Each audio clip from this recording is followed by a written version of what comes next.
So, we were talking. I just saw, I think last night or night before, and I reposted because Vivek Ramaswamy, who was here a lot, during Mhm. election season, we got to know him and his beautiful wife and little boys. They just had a little girl. But to your point, even about Usha Vance, I mean, how Yeah. exciting! And you think, wow, in other administrations, let's be honest, Penny, if Mhm. this were, I don't know, the previous administration or past and Democrats, they it would be a bigger deal if the vice president's the so-called second, I hate saying Yes. second lady, but Yeah. was having a baby. But it's so exciting, and yet you just hear no coverage of it. Yeah, crickets. And, and also I think unfortunately for the Trump people, the administration, the president likes to hire women. And regardless of what the press says about it, he enjoys strong women. You have Susie Wiles working for him. You have young Caroline Levitt, who you mentioned is having a baby. And, if they recognize the fact that these babies are being born and what these women are doing, then somehow like they have to give a little credit to the president. So that's never going to happen. But we are all, so excited about Usha Vance. And I run not only Concerned Women for America, but we have Young Women for America chapters, about 400 around the country. And I just sort of started looking at what people are calling the birth dearth, the fact that we are not at replacement rate in our nation. Europe's already there. Europe actually is in a downward spiral that's becoming catastrophic. I just spoke at a conference in Spain about this, and they are deeply concerned. The days of, the kooky people that were talking about population explosion and that we needed more abortion because babies were bad and we were all going to starve to death are gone. Most people in the scientific community are recognizing that we're not a replacement rate. Europe's worse off than we are. Replacement rate's 2 to 2.1. The US is only at 1.6. And so if we're going to be thoughtful about the future and what's going to happen economically and how Mm-hmm. are we going to continue to pay for Social Security and how are we going to manage, all the very generous benefits that we give for the poor. We need taxpayers, and we need to also recognize the joy that children bring, and all this sort of negativity in the world is undercut by truth, healthy families, and sound families, and children are a big part of that. So we need to change our tune in our country, and I love it that we're talking about this, Dawn. Yeah, I do too, Penny. And I think part of it is as well, it goes back. My husband always says, will you write this book? Because I always say my book title would be The Women's Movement is a Scam, question mark, exclamation point. In other words, for so many women who are in these in-between generations, I would say I'm one of them. I'm the tail end of Gen X, or the beginning of it, I Mhm. guess, Yeah, that I'm I was raised to believe, my mom was that stay at home mom who then transitioned into working because the women's movement told her, you're just a housewife. And Mhm. so she felt like she needed to get back into get into the workforce. And then for me, I was raised even differently than my younger sister Christine, because I was told, no, you need to have your career and be a career woman and be somebody. So you'll go through college, you'll have your career, you'll be established, and then you'll have kids. And it's really kind of a scam when you think about it, because at that point, you're in your early 30s and now Mhm. you're thinking about all those things.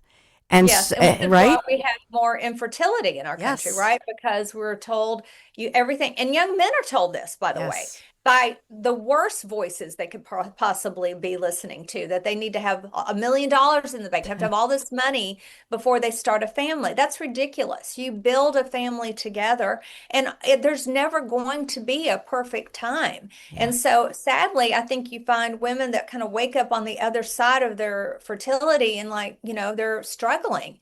And so that's part of what the issue is. But also, I think women and men have been fed this lie that somehow that children ruin your life, and that all those nights of loss of sleep, and that you just need to accumulate things and material wealth, and somehow that's going to be the thing that makes you happy. But there's no one, I don't think ever in the history of the world, who on their deathbed says they wish they'd worked more. What people Yeah. think about is their family and their relationships and the things they built with their spouse. It's not about material wealth. And so I think repositioning the conversation for young women, I think, is very helpful. And the other thing, the final thing I'll say is, I find all the time in talking to young women from around the country that they really want to get married. They desperately Yeah. want to find the right man. They want to settle. They don't want to get divorced. They want to, as many of their parents went through that. They want to find the right man. They want to get married. They want to have children, but they're finding it harder to find men that are willing to commit. And so I believe that we've got an issue in our country that pornography has rewired men's brains, that it's killing their sex drive, and their expectations for women are completely wrong and in inverse of the truth. And so I think we've got to have a longer conversation about all these factors that are coming into play. 16 states has said that pornography is a public health crisis. They're starting to recognize what the downstream outcome of this is. Yeah, and I think we have, and you talk about this in your great op-ed piece that caught our eye, and that is that, really there's a downfall of dating, of the way that we used to meet up with people and date formally, go to church, meet people at church or your synagogue, and that sort of thing. So I think COVID probably supersized the pandemic and the shutdowns, depending on where you were. But that's what I think of immediately is just our Yeah. whole social landscape and the loneliness epidemic. And so Yes. everything you're writing about kind of cures that. Yes. Well, and you're right. There's an epidemic of loneliness, and in my latest book, I write about this. It's 7 rules for life for women, business and life for women. And I have a chapter on dating, and there is a crisis of loneliness. And unfortunately, and I think, it seems like the easiest path is to be online, and then you're swiping, swiping, swiping based on 30 seconds of a picture that is probably filtered, and you may be swiping past the best people. I attend a church with about 600 young people. My husband and I are the old people in the church. I mean, the average age, I think, is like 26 of my church, 27.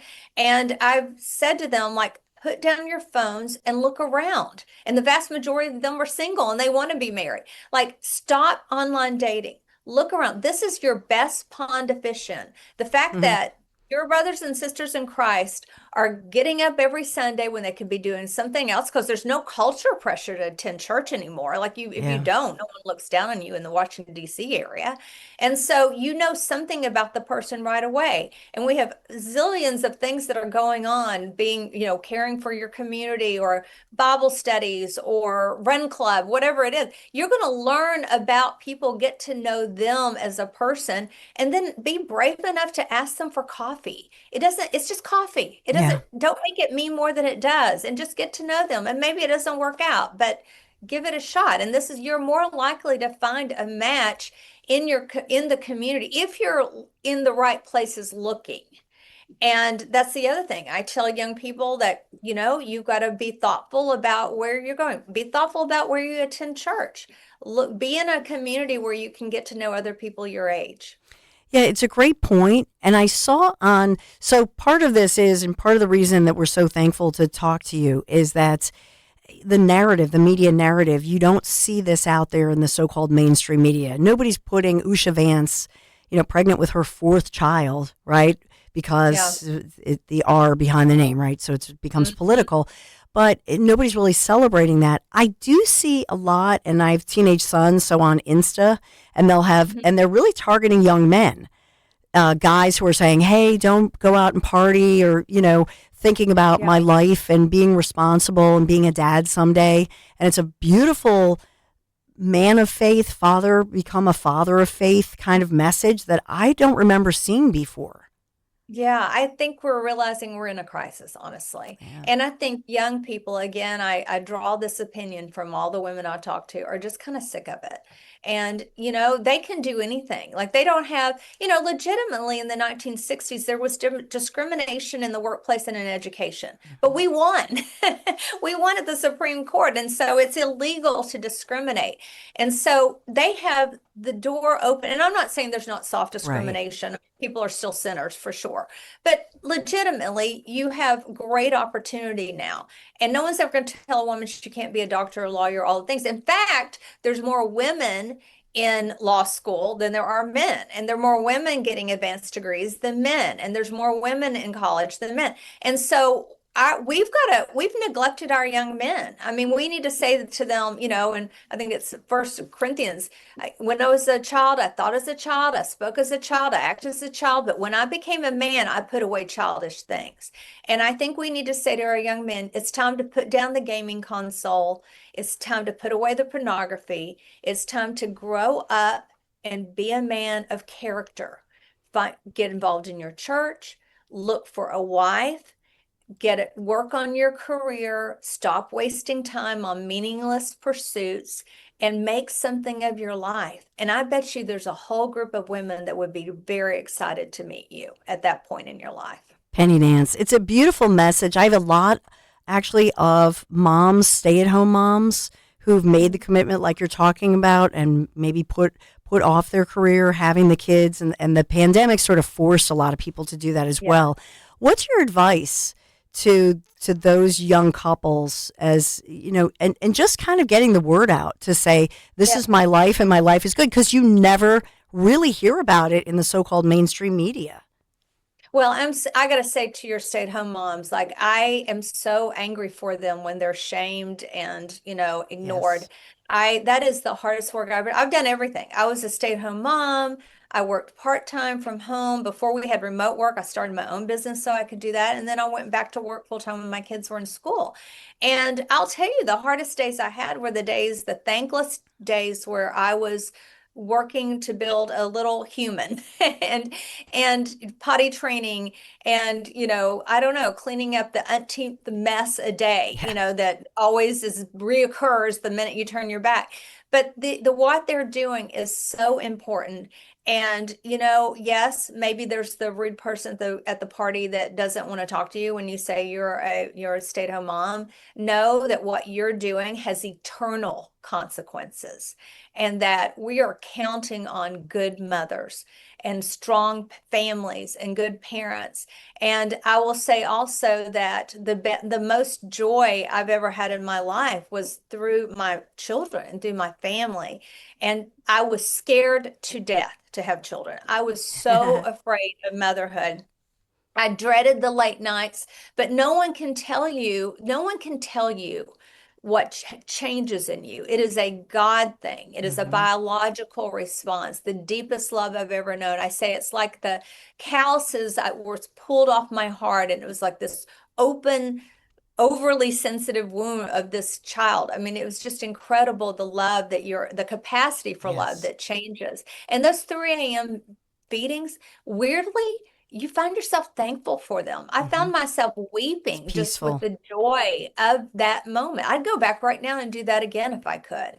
So I know it's scary and I know it's hard. And yes, we were poor for a chunk of our lives because of going to one income, or even doing less work. Even I worked part-time for a long time. Yes, there were times I put aside my career, but there's seasons in life, and life is really long. And what you don't understand is your children are young only for a very short time. Yeah, it's just So a window of life. I'm grateful for your listeners and viewers It's very tough to much. hear. It's bringing a tear to my eye. And as well, I should mention to you, Penny, that Penny Nance, we're having the conversation with. So Dan Borowski, our executive producer, he and his wife Maisie Yeah. just had their first baby, their baby girls. Congratulations. Thank you. So they're just Thank you. starting out. Oh my goodness.